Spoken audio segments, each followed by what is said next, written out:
दिगंबरा श्रीपादवल्लभ दिगंबरा दिगंबरा दिगंबरा श्रीपादवल्लभ दिगंबरा दिगंबरा दिगंबरा श्रीपादवल्लभ दिगंबरा दिगंबरा दिगंबरा श्रीपादवल्लभ दिगंबरा दिगंबरा दिगंबर श्रीपादवल्लभ दिगंबरा दिगंबरा दिगंबरा श्रीपादवल्लभ दिगंबरा दिगंबरा श्रीपादवल्लभ दिगंबरा दिगंबरा दिगंबरा श्रीपादवल्लभ दिगंबरा दिगंबरा दिगंबर श्रीपादवल्लभ दिगंबरा दिगंबरा दिगंबर. गुरुवंदना झाल्यानंतर आपल्या दुसऱ्या सत्रातील दुसरा कार्यक्रम सुरू होत आहे.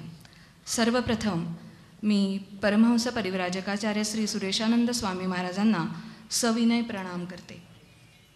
त्यांच्या आजचा प्रवचनाचा विषय आहे महायोग साधना आणि साध्य. आता त्यांचा मी थोडक्यात परिचय देते.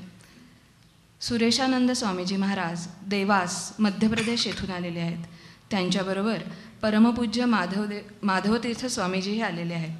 देवास येथील परमहंस परिव्राजकाचार्य श्री शिवोमतीर्थ स्वामी महाराज यांच्या आश्रमाचे ते मठाधिपती आहेत. एक्झिक्युटिव्ह इंजिनियर म्हणून ते सेवानिवृत्त झाल्यानंतर त्यांनी संन्यास घेतला व त्यानंतर ते आश्रमाचा कार्यभाग सांभाळत आहेत. प्रातस्मरणीय परमपूज्य गुरुदेव गंगाधर तीर्थजी महाराजांद्वारे दर्शविलेल्या स्वयंसिद्ध साधनेद्वारे उपकृत करण्याचे पुण्यकर्म गुरुदेव नारायणदेव तीर्थ स्वामी महाराजांपासून स्वामी विष्णुतीर्थजी महाराजांकडून देशभरात व्याप्त झाले. हेच कार्य पुढे गुरुदेव स्वामीजी शिवमतीर्थ महाराजांद्वारे देश तथा विदेशामध्येही संपादित झाले आहे. हेच कार्य पुढे शिवमतीर्थांचे शिष्य परमहंस परिव्राजकाचार्य श्री सुरेशानंद स्वामी महाराज करीत आहेत. देवास येथील आश्रमामध्ये पहाटे 5 पासून साधना, सर्व देवांची पूजा व सत्संगाला प्रारंभ करून दिवसभर ते गुरुदेवांचे साधन प्रणालीचे कार्य करीत असतात. त्यांचे मौलिक विचार प्रवचनाद्वारे ऐकण्यासाठी आपण सर्वच जण उत्सुक झालेले आहोत. तेव्हा मी स्वामीजींना प्रार्थना करते की त्यांनी त्यांच्या प्रवचनास सुरुवात करावी.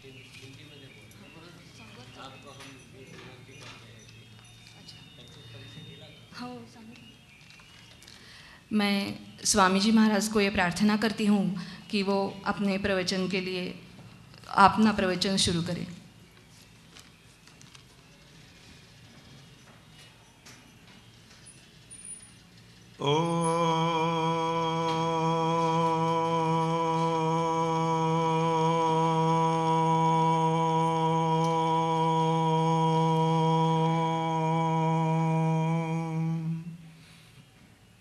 नारायणं पद्मभवं वसिष्ठं शक्तिं च तत्पुत्रपराशरं च व्यासं शुकं गौडपदं महान्तं गोविन्दयोगीन्द्रमथास्य शिष्यं श्रीशङ्कराचार्यमथास पद्मपादं च हस्तामलकं च शिष्यं तन्तोटकं वार्तककारमन्यान् अस्मद्गुरुं सन्ततमानतोऽस्मि. श्रुतिस्मृतिपुराणानाम् आलयं करुणालयं नमामि भगवत्पादौ शङ्करं लोकशङ्करं. शङ्करं शङ्कराचार्यं केशवं बादरायणं सूत्रभाष्यकृतौ वन्दे भगवन्तौ पुनः पुनः. ईश्वरो गुरुरात्मेति मूर्तिभेदविभागिने व्योमवद्व्याप्तदेहाय दक्षिणामूर्तये नमः. नित्यं शुद्धं निराभासं निराकारं निरञ्जनं नित्यबोधं चिदानन्दं गुरुं ब्रह्म नमाम्यहं. गुरुं ब्रह्म नमाम्यहम्. रामाय रामभद्राय रामचन्द्राय वेधसे रघुनाथाय नाथाय सीताय पतये नमः. आपदाम् अपहर्तारं दातारं दिव्यसम्पदां लोकाभिरामं श्रीरामं भूयोर्भूयो नमाम्यहं भूयोर्भूयो नमाम्यहम् अतुलितबलधामं हेमशैलाभदेहं धनुजवनकृशानं ज्ञानिनाम् अग्रगण्यं सकलगुणनिधानं वानराणामधीशं रघुपतिप्रियभक्तं वातजातं नमामि लालदेहलालीलसे अरुधरलाललङ्गूर वज्रदेहदानवदलन् जय जय जय कपिशूर सियावर रामचंद्र महाराज की जय। नमः पार्वती पतये हर हर महादेव। श्री सद्गुरुनाथ महाराज की जय। अवधूत चिंतन श्री गुरुदेव दत्ता। ओम विष्णुं जिष्णुं महाविष्णुं प्रभविष्णुं महेश्वरम् अनेकरूपं दैत्यान्तं नमामि पुरुषोत्तमं नमामि पुरुषोत्तमम्। ओम नमः शिवाय गुरवे सच्चिदानन्दमूर्तये निष्प्रपञ्चाय शान्ताय निरालम्बाय तेजसे निरालम्बाय तेजसे निरालम्बाय तेजसे। आज बड़े सौभाग्य का दिन है जो यहाँ वासुदेव निवास में हम लोग सब एकत्रित होकर श्री गुरुमणि जी महाराज का 43वां पुण्यतिथि कार्यक्रम में सम्मिलित हो रहे हैं। गुरुमणि महाराज अपने आप में एक बड़ी विलक्षण हस्ती थे, शक्तिपाठ के परम आचार्य। लोकनाथ महाराज की अनंत अनुकंपा उन पर थी। हमारे परम गुरुदेव श्री श्री प्रातः स्मरणीय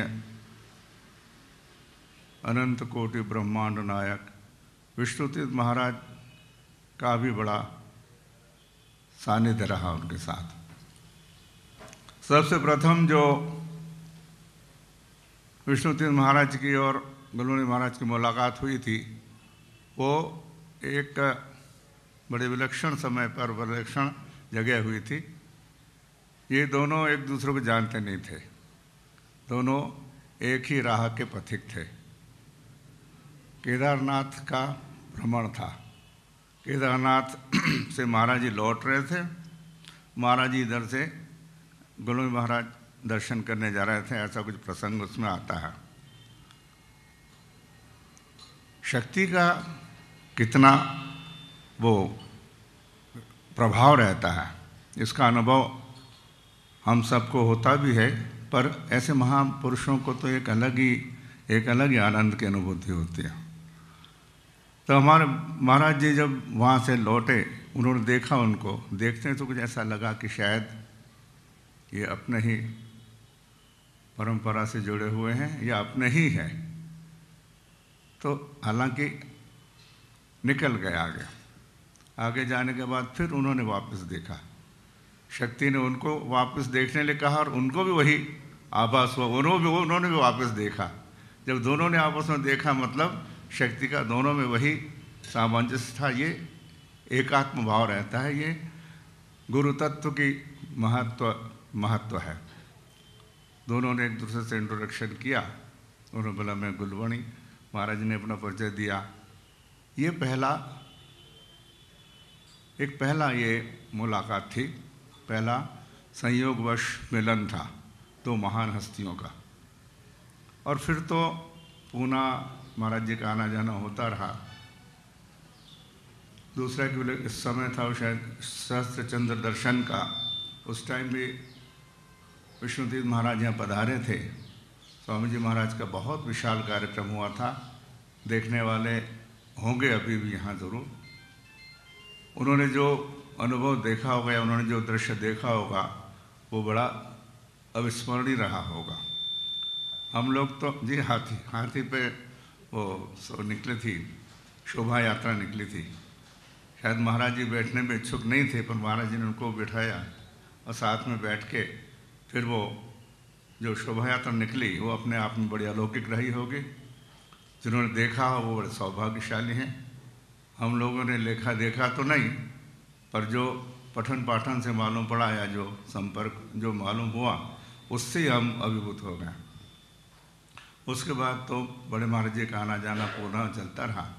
श्रीमतीर्थ महाराज जी की कृपा दृष्टि बनी रही, आप भी कृपा करके आते रहे। स्वामी बलूनी महाराज का भी आना हुआ, बाद में काका महाराज का भी आना हुआ समय समय पर। आप भी पधारे, ये भी कृपा की। तो ये असल में क्या है, शक्तिपात परंपरा का जो आनंद है वो शक्तिपात दीक्षित को ही अनुभव हो सकता है। वैसे इसे सिद्ध महायोग कहा जाता है। योग तो बहुत योग तो यानी योग असल में वास्तव में है कि ईश्वर और जीव का मिलन, इसको योग कहा जाता है। पर आजकल योग की जो स्थिति है वो बड़ी विलक्षण है। लोग कुछ भी योग के बारे में कहते रहते हैं, पर वास्तव में योग ये है कि जीवात्मा और परमात्मा का मिलन हो।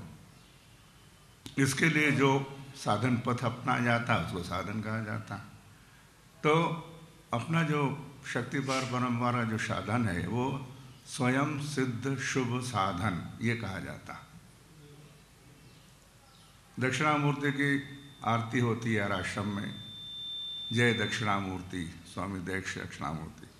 उसमें पहले यही कहा जाता है कि दृष्टिपात संकल्प मात्र से जगति कुंडलनी, क्रियावती क्रीड़ाएं करती जाए न जो मरणी। ये महाराज जी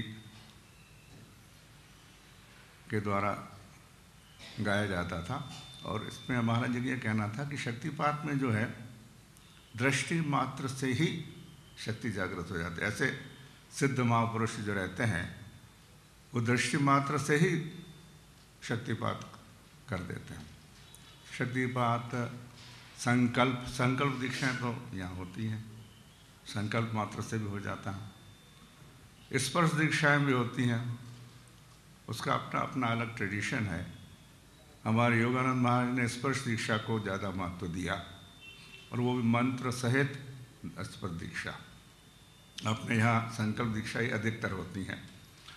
तो सवाल इस बात का नहीं है, सवाल इस बात का है कि जो सिद्ध महापुरुष हैं उनके संकल्प से ही ये सब काम होता है। हम लोगों में तो कोई न साधन किया, न सेवा की, न कुछ किया, पर महाराज जी ने बिठा दिया सेवा में। तो ये क्या है कि हम लोगों में तो कोई कैपेसिटी है नहीं। ये तो हमारे परम पूज्य नारायण तीर्थ देव की कृपा थी, जो लोकनाथ तीर्थ महाराज जी को उन्होंने दीक्षित किया और इधर योगानंद महाराज दीक्षित किया, और उनसे ही ये परंपरा आगे चली आ रही है। और यहाँ तक हम लोग शक्तिपात का आनंद उठा रहे हैं। लोकनाथ तीर्थ महाराज शंकर पुरुषोत्तम महाराज से दीक्षित थे, सीनियर थे, वरिष्ठ थे। उनका शायद भाव यही रहा होगा कि मैं परिव्राजक ही रहूं, इसलिए उन्होंने अपने आप को आश्रम के झंझट से दूर रखा अपने आप को, और वो इधर महाराष्ट्र और इधर इस दिशा में आ गए और यहाँ के साधकों को इस शक्तिपात का आनंद उठाने का मौका दिया। जिज्ञासुओं का जैसी स्थिति रहती है वैसे उनको शक्तिपात दीक्षा की प्राप्ति होती है और उसका आनंद की अनुभूति होती है। योगानंद महाराज ने थे वहाँ ऋषिकेश के थे, तो वहाँ उन्होंने विष्णुतीर्थ महाराज दीक्षित किया, तो उनको दक्षिण दिशा में भेजा। तो उन्होंने एमपी और कुछ पोर्शन अपना हरियाणा, पंजाब, इधर के लोगों को दीक्षित किया। तो ये भी असल में क्या होता है, ये भी ऊपर से आदेश आता है। जहाँ तक अनुभव होता है कि विभिन्न जिज्ञासुओं को शक्तिपात के बारे में ज्ञान प्राप्त करवाना, इसकी तरफ आगे बढ़ाना। इसके लिए उनका एक दिशा निर्देश प्राप्त होता है ऊपर से। उसी के अंतर्गत ये महात्मा जो है अपना कार्य करते हैं। तो गोलोने महाराज का ये पुण्यतिथि का दिवस है। उनकी जो सादगी थी वो अपने आप में बड़ी विलक्षण थी और वो बड़े साधु पुरुष थे और बड़े सादा जीवन व्यतीत करते थे, ऐसा मैंने सुना है, अनुभव भी किया है। वैसे काका महाराज और बाकी जो भी जोशी जी हैं, वहाँ पर गणेश जी हैं, इनका भी जीवन बड़ा सरल और बड़ा शांत है और इसी कृपा दृष्टि आप सबको मिली हुई है। तो होता क्या है कि दीक्षा ले लेना भर पर्याप्त नहीं है। दीक्षा लेने के बाद उसका जीवन में उसको लागू करना या उसका आदर करना, वो बड़ा इम्पोर्टेंट, वो बड़ा महत्वपूर्ण है। क्योंकि अपने अनेकों जन्म हो चुके हैं इसके पहले, हर जन्म में अपने क्या क्या किया है इसका कुछ अपने को समझ नहीं है। पर जो भी संस्कार अपने यहाँ संचित हैं, उन संस्कारों का जब तक क्षय नहीं होगा तब तक अपन इस दिशा में आगे बढ़ नहीं पाएंगे। और साध्य जो अपना है या ईश्वर है या जो अपना अंतर इष्ट है, उस इष्ट का दर्शन अपन को संभव हो नहीं पाएगा। तो वैसे तो ये जो सिद्ध महायोग जो अपना है, ये अपने आप में सभी योगों में विशिष्ट है और इसी में हठ योग भी है, मंत्र योग भी है, लय योग भी है, राजयोग भी है, तीनों चारों योग इसमें सम्मिलित हैं। पर इसका अनुभव अपने को साधन जैसे जैसे साधन में परिपक्वता आती जाएगी वैसे वैसे अपन को इसका अनुभव होता जाएगा और इसमें अपन को धैर्य की बड़ी ज़रूरत है। होता क्या है कि अपन लोग दीक्षित हो जाते हैं तो अपन को लगता है कि अरे अभी तो कुछ हुआ ही नहीं। साल 2 साल 10 साल 15 साल निकल जाते हैं, फिर भी आदमी को ऐसा लगता है कि मैं तो उसी स्थिति में जैसे पहले था। तो इसके लिए क्या है कि थोड़ा सा अपने को आत्मनिरीक्षण भी होना चाहिए। ऐसा अपन महाराज जी का कहना था कि वैसे तो डेली होना, जब डेली संभव नहीं तो कम से कम हफ्ते या 15 दिन में अपने को थोड़ा सा एसेस करते रहें कि वास्तव में अपन ने पहले जो अपनी स्थिति थी, दीक्षा के पहले जो स्थिति थी, उसके बाद अपना अभी कितना इम्प्रूवमेंट होता जा रहा है आध्यात्मिक दिशा में। तो अध्यात्म में अपन को, क्योंकि दिन रात तो अपन साधन कर नहीं सकते, मेडिटेशन के लिए आसन बिठा के बैठ नहीं सकते, क्योंकि अपने को संसार में भी तो रहना है, संसार में है ही सही। तो संसार में रहते हुए भी संसार से अलग अनुभव करते हुए ईश्वर की ओर संपर्क, ईश्वर से जुड़े रहना चाहिए। तो इसके लिए क्या है कि अपना जो कर्म है या जो अपना कर्तव्य है, वो कर्म भी अपना ऐसा होना चाहिए कि निष्काम भाव से कर्म होता है। क्योंकि कर्म अगर आसक्ति करेंगे तो उसके संस्कार संचय हो जाएंगे और संस्कार संचय ही बड़ा प्रॉब्लम है। संस्कार संचय न हो या संस्कार का क्रिएशन नहीं हो, उसके लिए अपन को अपना जीवन जो है बड़ा सरल होना चाहिए, राग द्वेष से रहित होना चाहिए, ईर्ष्या से बहुत हटके रहना चाहिए। सरल जीवन रहेगा जितना उतना अच्छा। अपने जीवन की पद्धति को भी बड़ा सरल रखना चाहिए। संसार है, संसार में हर एक के अपने अपने कर्तव्य हैं, कोई सर्विस में है, कोई बिजनेस में, कोई किस में है, और उसमें भी अपन जितनी सात्विकता का समावेश कर सकें उतना अच्छा। क्योंकि इस संसार में अगर अपन कुछ भी धन कमा लो, पैसा, शोहरत, ये किसी काम की है नहीं। वास्तविक काम की चीज़ वही है जो अंत समय में अपने साथ चले। और अंत समय में साथ चलने वाली क्या चीज़ है? साधन द्वारा मन की जो निर्मलता प्राप्त होगी वही इम्पोर्टेंट है। क्योंकि मन जब तक निर्मल नहीं होगा तब तक अंतर में ईश्वर के दर्शन या अपने इष्ट के दर्शन या अपने साध्य के दर्शन नहीं हो पाएंगे। तो मन निर्मलता के लिए अपने को मेडिटेशन में बैठना भी जरूरी है। जीवन के जो कर्तव्य हैं या इनको भी बड़े सात्विकता से करना ज़रूरी है और प्रारब्ध को भी बड़े प्रेम से भोगना है, क्योंकि प्रारब्ध को तो भोगना ही पड़ेगा। विष्णुतीर्थ महाराज इतने महान हस्ती थे, अंत के उद्बोधन में उन्होंने ये कहा था कि भैया हमारा जीवन तो सबसे इतना अच्छा रहा कि हमने कभी कुछ ऐसा किया नहीं, फिर भी हमको ये बीमारी आई। उस बीमारी को हमने उसको एक्सेप्ट कर लिया, पर हमारा मन प्रसन्न है। मन को अलग रखना और शरीर के द्वारा जो व्याधि है या जो कुछ है उसको अलग रखना, मतलब मैं ईश्वर, मैं आत्मा जो हूँ, आत्मा के हिसाब से या मन के हिसाब से रहना, बाकी शरीर के जो गुण दोष हैं उससे अलग रहना। उसका प्रभाव अपने मन पर नहीं पड़ने पाए। तो तब न होगा जब मन अपना शुद्ध होता जाएगा दिनों दिन। तो मन की शुद्धि, जैसे मन शुद्ध होता जाएगा तो मन ऑटोमेटिकली ईश्वर ही बन जाता, ईश्वर में मिल जाता है। मन का अलग एग्जिस्टेंस नहीं रह पाता, वो ईश्वर ही तुल्य होता है, क्योंकि ईश्वर ही मन ईश्वर में ऐसा मिल जाता है जैसे बूंद समुद्र मिल जाती है, इस हिसाब से। तो वास्तव में देखा जाए तो अपना जीवन अच्छा सरल हो, साधन के प्रति समर्पण की भावना हो।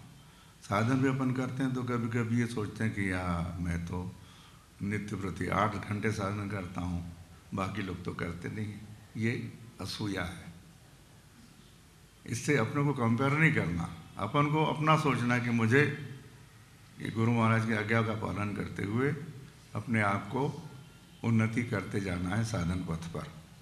तो ये साधन पथ पर जितना अपन आगे बढ़ते जाएंगे निष्काम भाव से, समर्पण भाव से, उतना आनंद अपने को आता जाएगा। आप सब लोग इस बारे में अच्छी तरह परिचित हैं, गुरु महाराज ने बड़ी कृपा की है आप सब लोगों पर। सिर्फ यह है कि साधन को लगातार करते रहना चाहिए। साधन में समय निश्चित हो जाए तो बहुत अच्छा, और प्रातःकाल का तो बड़ा अच्छा रहता है समय, उसमें आदमी फ्री भी रहता है। दिन में तो फिर अपने काम करते हुए रहते हैं, वो भी करना पड़ते हैं, पर समय कुछ ऐसे निश्चित हो जाए, उस निश्चित समय पर ही साधन में बैठेंगे तो आपको और आनंद की अनुभूति ज़्यादा होगी, ऐसा अनुभव किया जाता है लोगों के द्वारा। और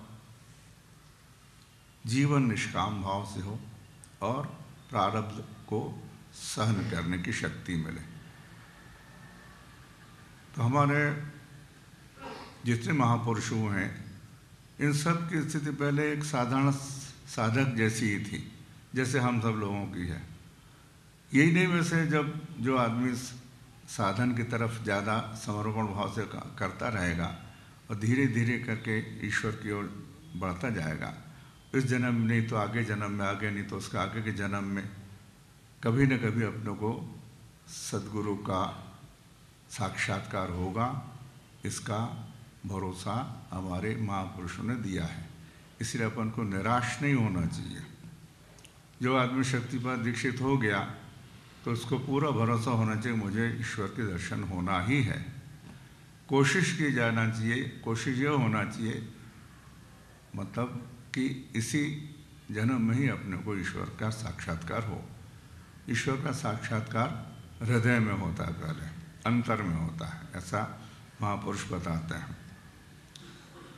और वो तब होता है जब मन निर्मलता हो जाए धीरे धीरे करके। तो हर जीव में अपन को ईश्वर के दर्शन होना चाहिए या ईश्वर का अनुभव होना चाहिए कि हर जीव में ईश्वर है। तो जब वो भाव अपना दृढ़ होता जाएगा तो फिर अपन को न तो राग रहेगा न द्वेष रहेगा, अविद्या धीरे धीरे खत्म होती जाएगी और साक्षात विद्या जो अध्यात्म की विद्या है या जो ईश्वर की ओर ले जाने वाली जो ज्ञान है वो ज्ञान प्राप्त होगा। भगवद गीता में भी पहले कर्मयोग बताया गया है, भागवत जी में भी भगवान श्री कृष्ण तो 10वें अध्याय में आते हैं, पहले 9 अध्याय में तो बहुत चीज़ ऐसी दी हैं जो आदमी को परिपक्वता लाने के लिए, तो श्री कृष्ण भगवान का दर्शन तब होगा जब राम के दर्शन होंगे, मतलब राम के जो गुण हैं वो जब तक अपन अपनाएंगे नहीं तो श्री कृष्ण भगवान के दर्शन नहीं हो सकते। 9वें अध्याय में श्री राम जी हैं, राम जी के गुणों को जब तक अपन ढालेंगे नहीं, उनका जब तक परिपालन अपन नहीं करेंगे तब तक भगवान श्री कृष्ण की अलौकिकता का अनुभव नहीं होगा। तो गुरु महाराज की अनंत कृपा है हम लोगों पर, जो हम लोग इस दिशा में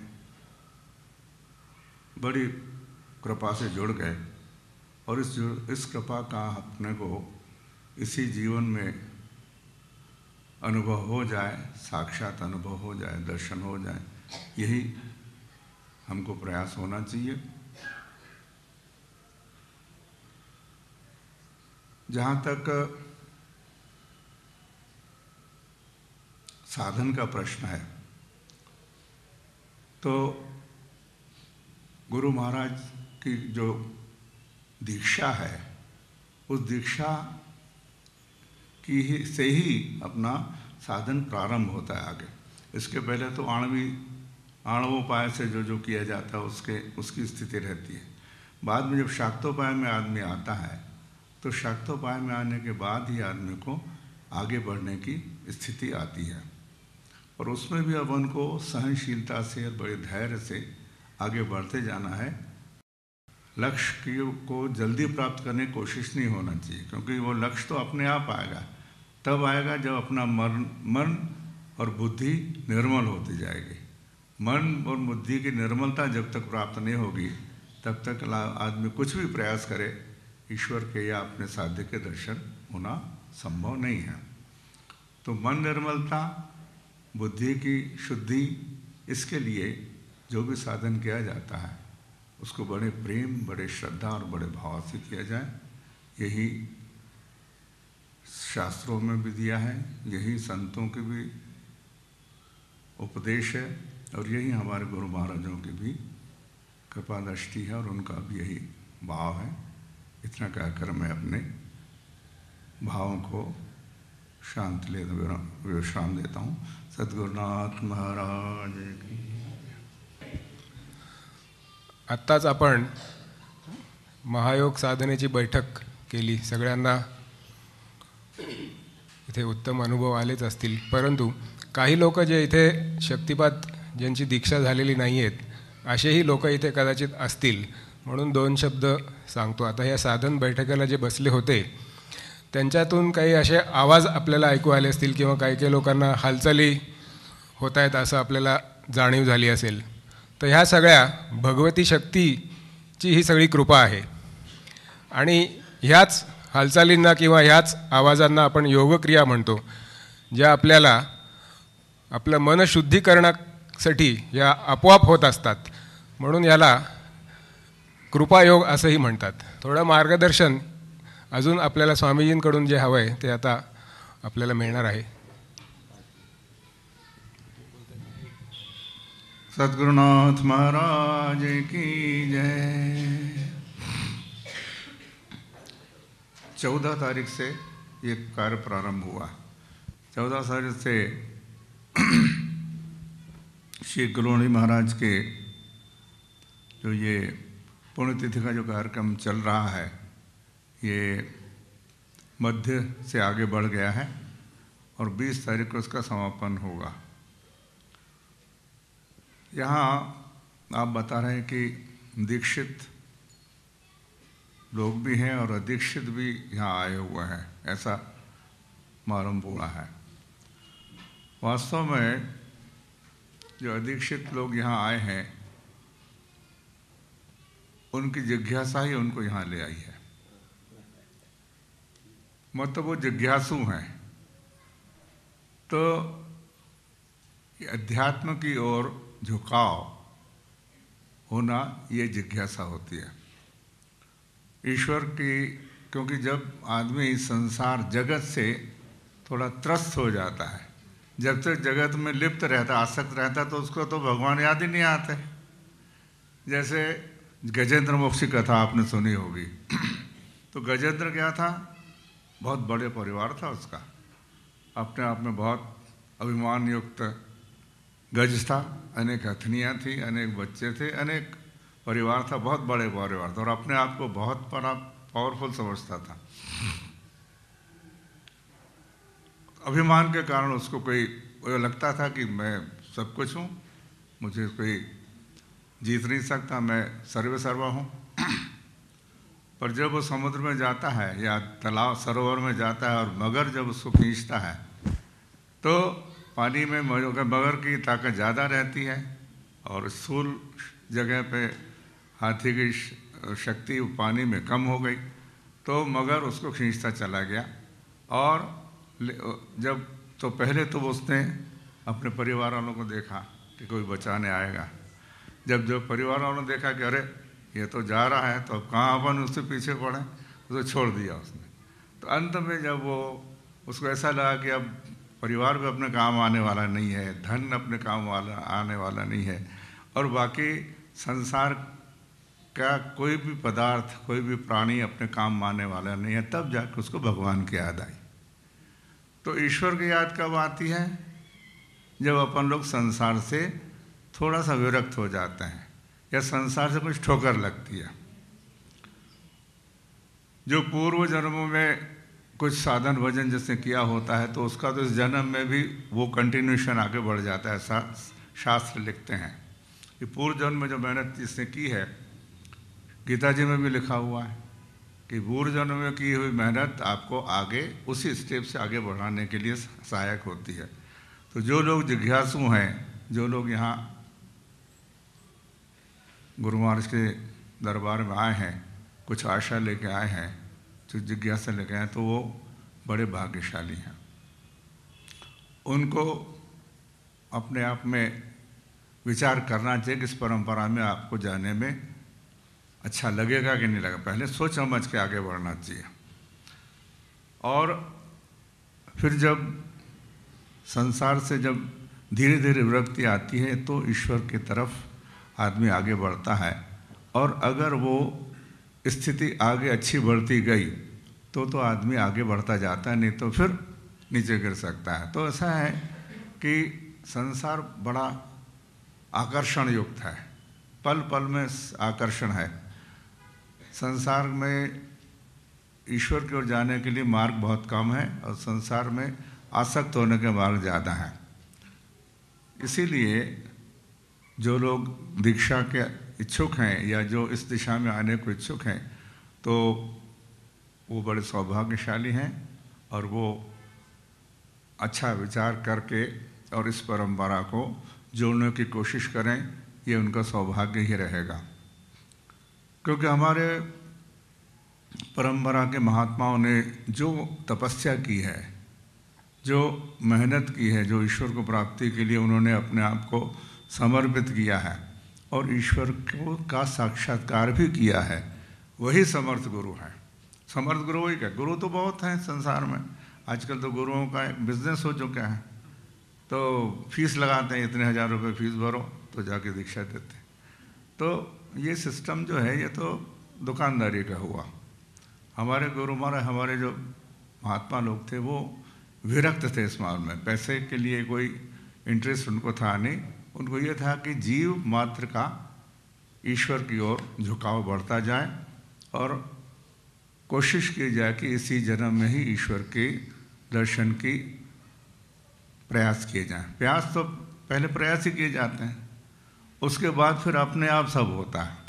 क्योंकि जब तक प्रयास नहीं करो तब तक आगे बढ़ नहीं सकता।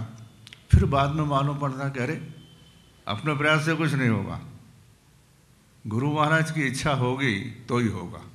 मतलब समर्पण भाव से जब तक अपन साधन में नहीं बैठेंगे, शक्ति की तरफ अपन अपना पूरा जो कौशल है वो उनको समर्पित नहीं करेंगे, तब तक शक्ति भी आपको आगे बढ़ने। जैसे बच्चा होता है छोटा, छोटे बच्चे को चिंता नहीं रहती क्योंकि वो माता सब देखभाल करती है। वैसे ही अपने आप को बहुत छोटा मानकर शक्ति के गोद में चले जाना चाहिए, तो शक्ति पूरी तरह से आपको अपनी ओर उसकी देखभाल करके योग क्षेम वहाम्यम, भगवान श्री कृष्ण भी कहते हैं। जब अनन्याश्चन्तयो माम ये जना परिपास्ते और परित्राणा साधना विनाशाय दुष्कृतां, ये तो है ही सही। और अंत में जब है सर्वधर्मान परित्यज्य माम एकम शरणम व्रज, ये क्या है? ये यही चीज़ है। जब अपन सभी संसार की चीज़ों को छोड़कर ईश्वर के तरफ पूरी तरह से समर्पित नहीं हो जाते, तब तक ईश्वर चिंता नहीं करता। क्योंकि आप खुद समर्थ होकर और काम करना चाहते हो तो ठीक है, करते रहो, कर्म संग्रह करते रहो, संस्कार संचय करते रहो। संस्कारों का जब तक क्षय नहीं होगा तब तक मन निर्मल नहीं होगा। और भगवान राम भी कहते हैं कि निर्मल मन जन सोई मोह पावा, मोहि कपट छल छिद्र न भाव। तो भगवान राम के दर्शन करना हो तो आपका मन निर्मल होना चाहिए। तो भगवान राम यानी गुरु तत्व, ईश्वर तत्व, गुरु दत्त देवता दत्त महाराज का जो सानिध्य है तभी प्राप्त होगा जब अपना मन निर्मल होगा, बुद्धि शुद्ध होगी। तो हम सबका यही प्रयास भी हो और समर्पण भी हो, क्योंकि सिद्ध महायोग जो समर्पण का भाव है, समर्पण का योग। इसमें शुरू में तो प्रयास होना चाहिए, पर प्रयास करते करते ये भी अनुभव होना चाहिए अपना प्रयास कुछ काम नहीं देगा।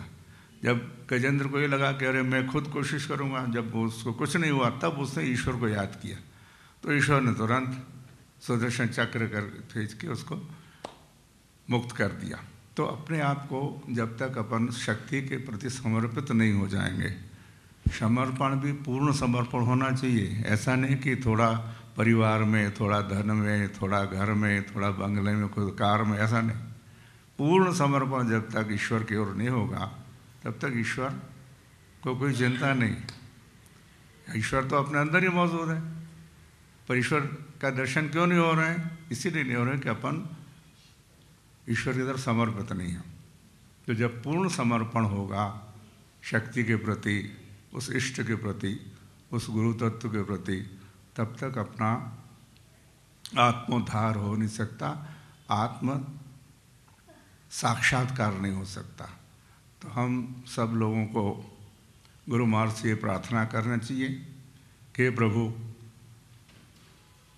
आपने इतनी बड़ी कृपा की है, दीक्षा दी है, अब दीक्षा के आगे मार्ग को भी आप ही हमें प्रेरित करो, हमें अंत तक पहुंचाओ इस साधन पथ पर आगे बढ़कर, और हमें आप इसी जन्म में हृदय में साक्षात्कार कराओ। सद्गुरुनाथ महाराज की।